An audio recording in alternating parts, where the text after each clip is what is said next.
अभी तक कोई भी जानवर दिखाई नहीं दिया। पता नहीं कहाँ मर गए सब के सब। शेर सिंह थोड़ी दूर और चला, तभी उसके कानों में एक आवाज सुनाई पड़ी। कोई भी घर से बाहर मत निकलना, एक खूंखार शेर हमारे जंगल में आ गया है जो जंगल के मासूम जानवरों को शिकार बना रहा है। ये कौन है और इसको मेरे जंगल में आने की खबर कैसे लग गई? देखता हूँ चल के। और शेर ने जैसे ही झाड़ियों में से देखा तो उसको लकी सियार दिखाई पड़ा। कोई भी घर से बाहर मत निकलना, एक खूंखार शेर हमारे जंगल में आ गया है जो जंगल के मासूम जानवरों को शिकार बना रहा है। अरे ये जुगलखोर कौन है जो जंगल के जानवरों को मेरे आने की सूचना दे रहा है? बाकी जानवरों से पहले इसको ही शिकार बनाना पड़ेगा। शेर को जंगल में आए पूरे 3 दिन हो चुके थे, लेकिन कोई भी जानवर शेर के भय से अपने घर से बाहर नहीं निकल रहा था। अरे गुलाबो, पूरे 3 दिन हो गए हैं और तुम लोगों ने घास का एक तिनका भी नहीं खाया है। अगर उस शेर के डर से हम क्या घर में ही घुट घुट कर मर जाएं? मैं तुम्हारे लिए खाना लेकर आता हूँ। इस तरह से मैं तुमको मरते नहीं देख सकता। नहीं पिताजी, हम भूखे ही रह लेंगे, लेकिन हम आपको जंगल में बाहर नहीं जाने देंगे। आपने देखा नहीं वो भूखा शेर चारों तरफ कैसे घूम रहा है? हाँ जी मंकू बिल्कुल ठीक कह रहा है। उस शेर ने भी 3 दिनों से कुछ नहीं खाया होगा, इसलिए वो बहुत ज्यादा खूंखार हो गया है। उसके सामने जाना ठीक नहीं होगा। अरे चुप करो तुम दोनों। और उस शेर से मुझको डर नहीं लगता। तुमने देखा नहीं है मेरे छोटे बेटे की हालत कितनी खराब हो गई है?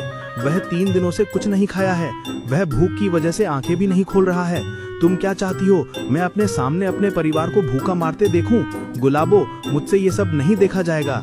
तुम मेरी चिंता मत करो, मैं ज्यादा दूर नहीं जाऊंगा। आसपास से ही खाना लेकर आ जाऊंगा। पिताजी बात मानो, कहीं पर मत जाओ। अगर ऐसी बात है तो खाना मैं लेकर आ जाऊंगा।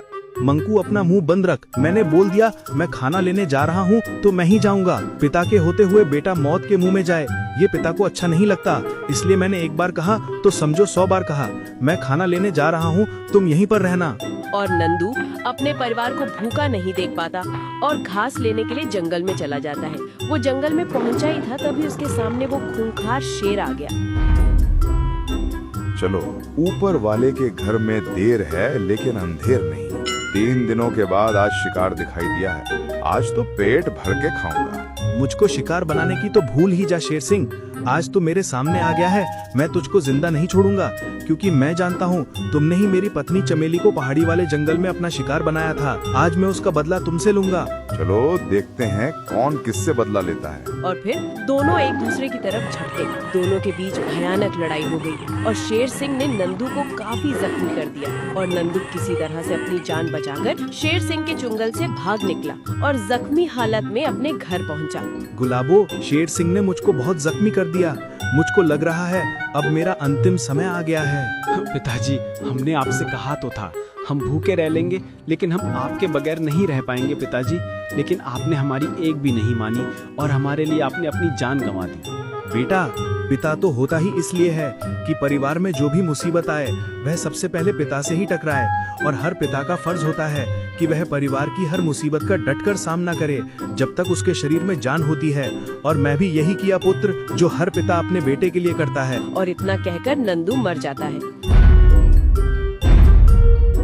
नहीं, आपको कुछ नहीं हो सकता, आप नहीं मर सकते। पहले माँ ने साथ छोड़ दिया था, आज पिताजी साथ छोड़कर चले गए। आज मैं बिल्कुल यतीम हो गया, मेरा कोई नहीं रहा। जानवरों से इस भरे जंगल में मैं बिल्कुल अकेला रह गया। ऐसा मत बोल मेरे बच्चे, अभी तेरी माँ जिंदा है। मेरे होते हुए तू अपने आप को यतीम मत कह मेरे पुत्र। माँ, पिताजी का गम मुझसे सहा नहीं जा रहा। मैं क्या करूँ माँ, मैं क्या करूँ? अपने आप को संभाल मेरे बेटे, अपने छोटे भाई और अपनी माँ की तरफ देख। अगर तू इस तरह से रोएगा तो हमारा क्या होगा? और इस तरह से नंदू की मौत से उसका पूरा परिवार शोक में डूब